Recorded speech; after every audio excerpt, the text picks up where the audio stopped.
I just watched the absolute worst documentary on UFOs that I've ever seen in my life. And I've been watching documentaries on UFOs since the 1980s.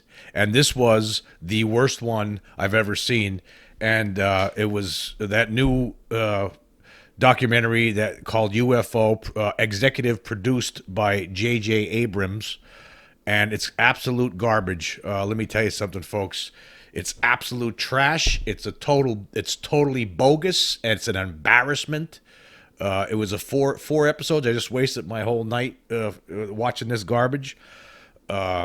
It was terrible. Yeah, I've watched this. It was so disjointed. There was false information. There was, I mean, actually, some of the false information came from a historian from the University of Pennsylvania, and I'll get into that in a second. But anyway, it was incredible. I mean, I've watched many documentaries over the years. I've read numerous books on the subject on UFOs.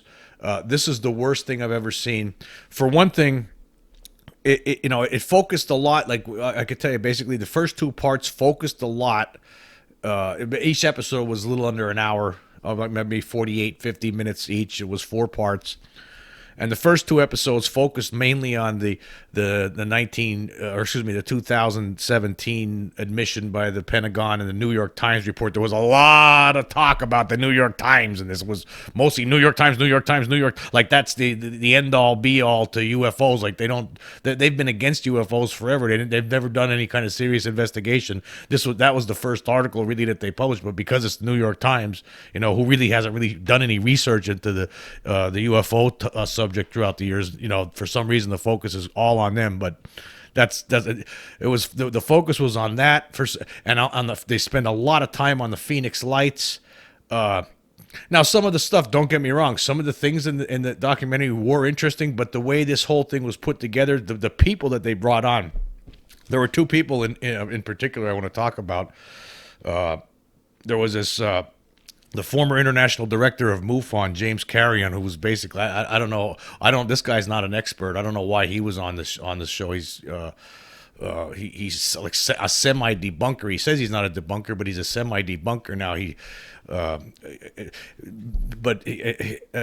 Between him but mainly this Kate Dorsch from the science and technology historian at the University of Pennsylvania, unbelievably uneducated on the subject. At one point, she's talking about Roswell. She's saying that the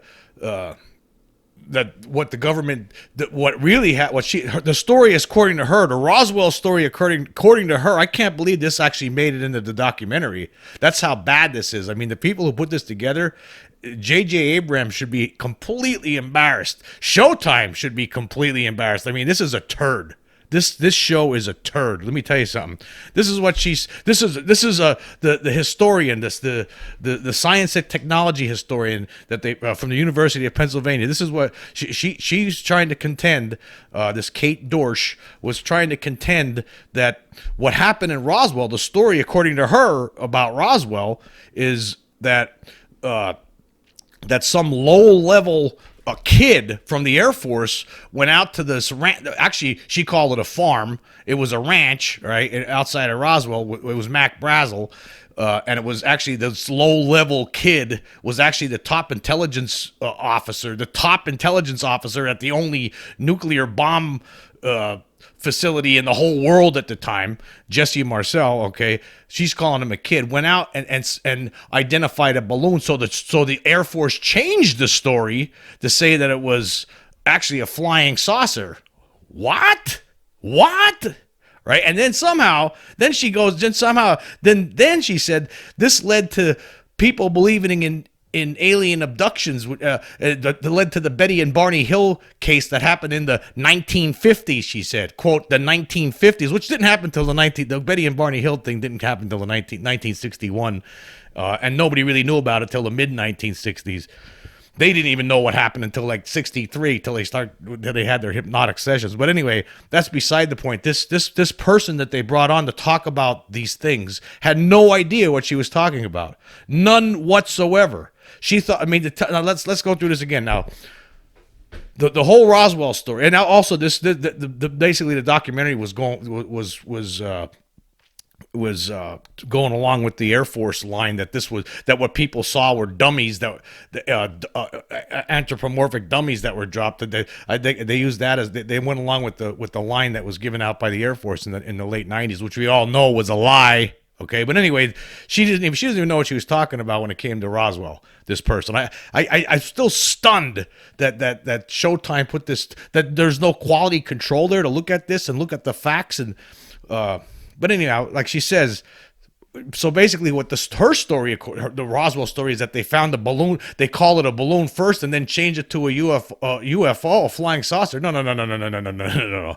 But what happened in Roswell, it was reported as a flying saucer crash. Then they changed the story to a balloon. She's saying that they had to keep it. They changed it to a flying saucer because these balloons that they sent up that were intended to go fly over Russia, over the Soviet Union, which they weren't intended to go to the Soviet Union. They were intended to go straight up, and they had a recording device on them that was supposed to listen to see if Russia was testing any atomic bombs. They weren't intended to go all the way to the Soviet Union. This person was completely idiotic when it came to this subject. She had no idea what she was talking about.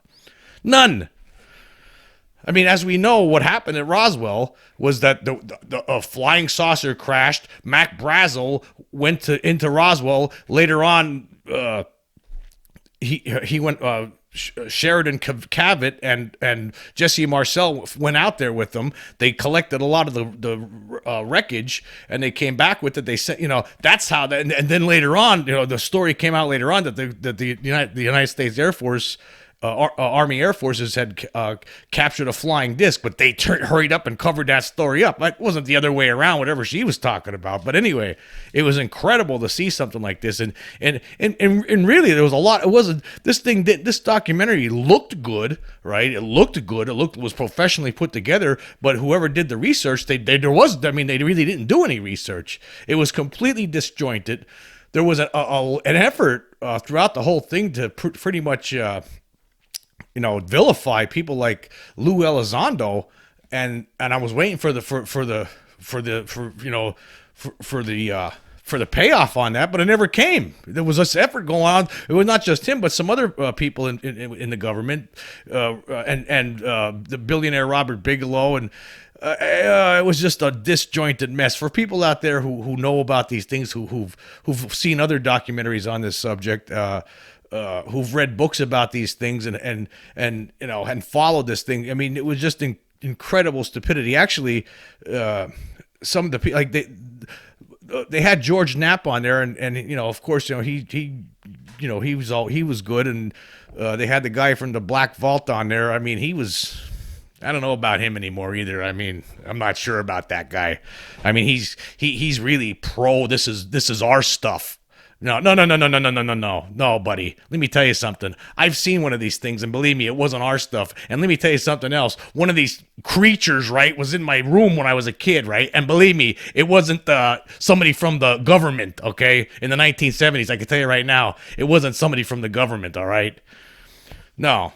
So, I don't know. This whole thing was a mess. This whole documentary was a mess. It was the worst one I've ever seen. Like, it's amazing, like, the difference between a good documentary and a bad one. Now, in 2020, James Fox came out, who's made some other documentaries before on this.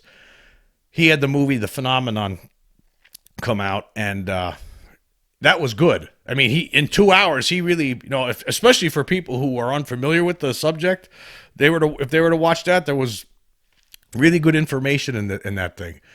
But this thing, in 4 parts, in almost 4 hours, junk, absolute crap. In fact, another one of their witnesses was Richard Doty, one of their the people they bring in. This guy he's a liar. This guy was paid to be a liar, and you can't tell if he's telling the truth or not. I mean, if you're familiar with the UFO subject, I'm not going to get into everything right now and here and now, but if you're someone who's familiar with this, you know who Richard Doty is, and how this guy is one of the experts they bring in to talk about this. How could you believe in a word that comes out of the guy's mouth?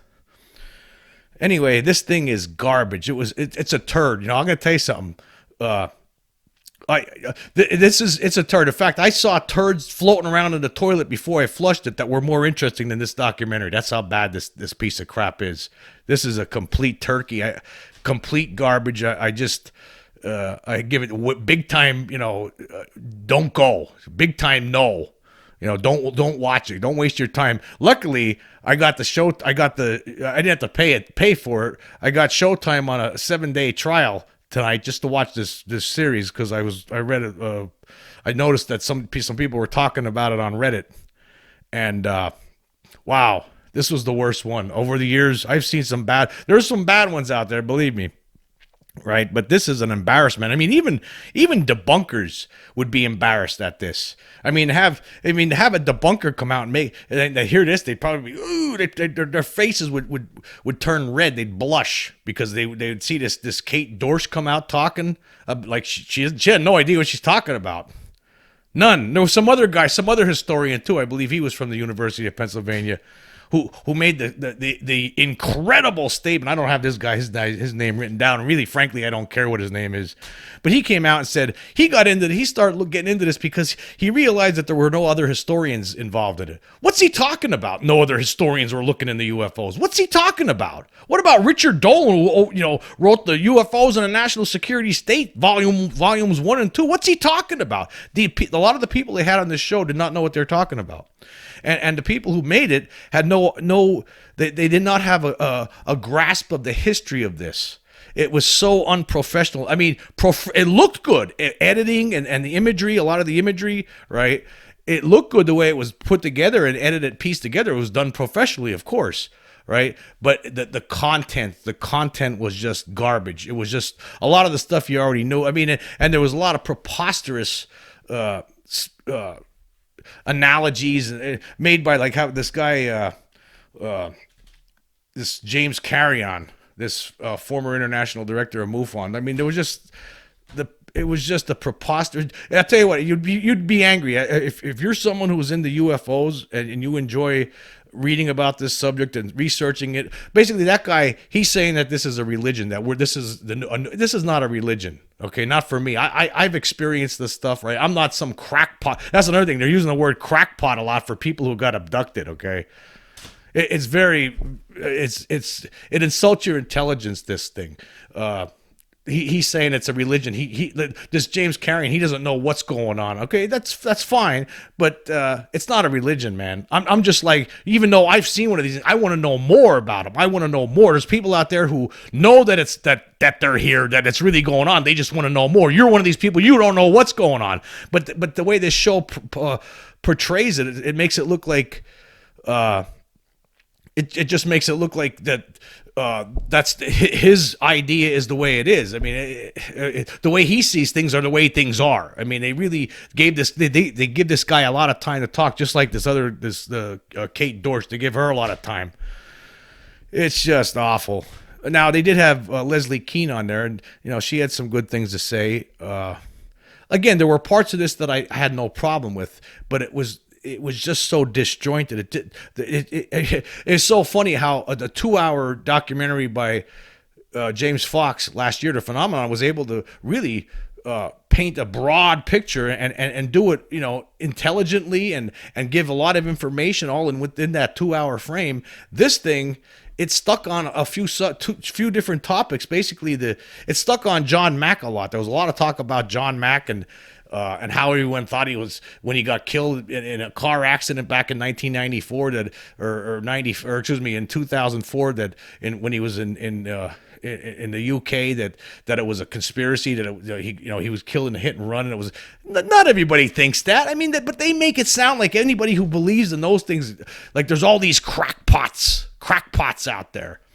Right? They're the crackpots. They're the idiots. This show's idiotic. J.J. Abrams, what the F were you thinking, man? This is junk. This is absolute garbage. I tell you, if you're into this subject, right? You're gonna get. Look at how mad I am right now. Do you want to get angry? Watch that documentary. Wait till you get to episode 3. Oh my God! And this Kate Dorsch and this other dork James Carrion start talking. You're gonna get angry too.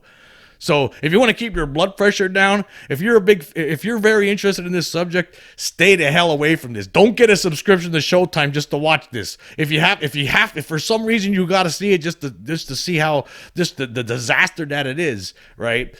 Make sure it's on a 7-day free trial, because you're going to be really upset. Wow, I'll tell you what. What terrible.